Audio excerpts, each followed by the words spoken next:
Roma, pasal 2. Karena itu, hai manusia, siapapun juga engkau yang menghakimi orang lain, engkau sendiri tidak bebas dari salah. Sebab dalam menghakimi orang lain, engkau menghakimi dirimu sendiri, karena engkau yang menghakimi orang lain melakukan hal-hal yang sama. Tetapi kita tahu bahwa hukuman Allah berlangsung secara jujur atas mereka yang berbuat demikian. Dan engkau, hai manusia, engkau yang menghakimi mereka yang berbuat demikian, sedangkan engkau sendiri melakukannya juga. Adakah engkau sangka bahwa engkau akan luput dari hukuman Allah? Maukah engkau menganggap sepi kekayaan kemurahannya, kesabarannya, dan kelapangan hatinya? Tidakkah engkau tahu bahwa maksud kemurahan Allah ialah menuntun engkau kepada pertobatan? Tetapi oleh kekerasan hatimu yang tidak mau bertobat, engkau menimbun murka atas dirimu sendiri, pada hari waktu mana murka dan hukuman Allah yang adil akan dinyatakan.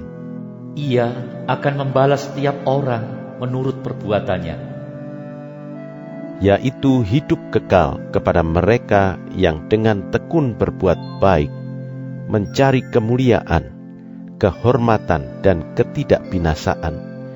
Tetapi murka dan geram kepada mereka yang mencari kepentingan sendiri, yang tidak taat kepada kebenaran, melainkan taat kepada kelaliman. Penderitaan dan kesesakan akan menimpa setiap orang yang hidup yang berbuat jahat, pertama-tama orang Yahudi dan juga orang Yunani. Tetapi kemuliaan, kehormatan, dan damai sejahtera akan diperoleh semua orang yang berbuat baik, pertama-tama orang Yahudi dan juga orang Yunani, sebab Allah tidak memandang bulu. Sebab semua orang yang berdosa tanpa hukum Taurat akan binasa tanpa hukum Taurat, dan semua orang yang berdosa di bawah hukum Taurat akan dihakimi oleh hukum Taurat, karena bukanlah orang yang mendengar hukum Taurat yang benar di hadapan Allah, tetapi orang yang melakukan hukum Tauratlah yang akan dibenarkan. Apabila bangsa-bangsa lain yang tidak memiliki hukum Taurat oleh dorongan diri sendiri melakukan apa yang dituntut hukum Taurat, maka walaupun mereka tidak memiliki hukum Taurat, mereka menjadi hukum Taurat bagi diri mereka sendiri.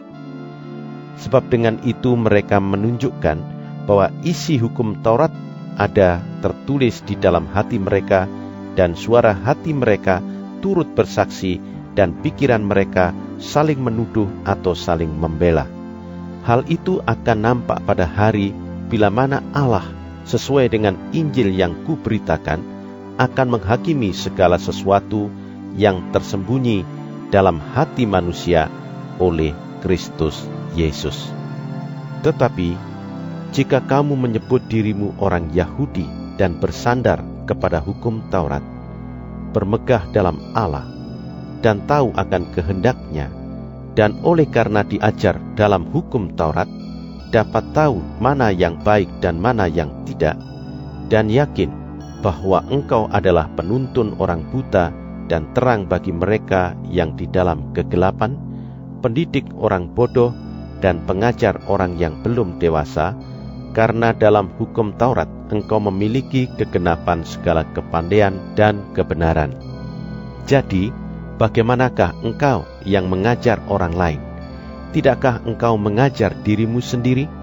Engkau yang mengajar, jangan mencuri. Mengapa engkau sendiri mencuri?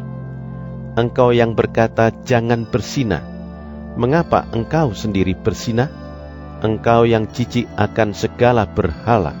Mengapa engkau sendiri merampok rumah berhala? Engkau bermegah atas hukum Taurat. Mengapa engkau sendiri menghina Allah dengan melanggar hukum Taurat itu? Seperti ada tertulis, sebab oleh karena kamulah nama Allah dihujat di antara bangsa-bangsa lain. Sunat memang ada gunanya jika engkau mentaati hukum Taurat, Tetapi jika engkau melanggar hukum Taurat, maka sunatmu tidak ada lagi gunanya. Jadi, jika orang yang tak bersunat memperhatikan tuntutan-tuntutan hukum Taurat, tidakkah ia dianggap sama dengan orang yang telah disunat? Jika demikian, maka orang yang tak bersunat, tetapi yang melakukan hukum Taurat, akan menghakimi kamu yang mempunyai hukum tertulis dan sunat, tetapi yang melanggar hukum Taurat. Sebab yang disebut Yahudi bukanlah orang yang lahiriah Yahudi, dan yang disebut sunat bukanlah sunat yang dilangsungkan secara lahiriah. Tetapi orang Yahudi sejati ialah dia yang tidak nampak keyahudiannya, dan sunat ialah sunat di dalam hati secara rohani, bukan secara hurufiah. Maka pujian baginya datang bukan dari manusia, melainkan dari Allah.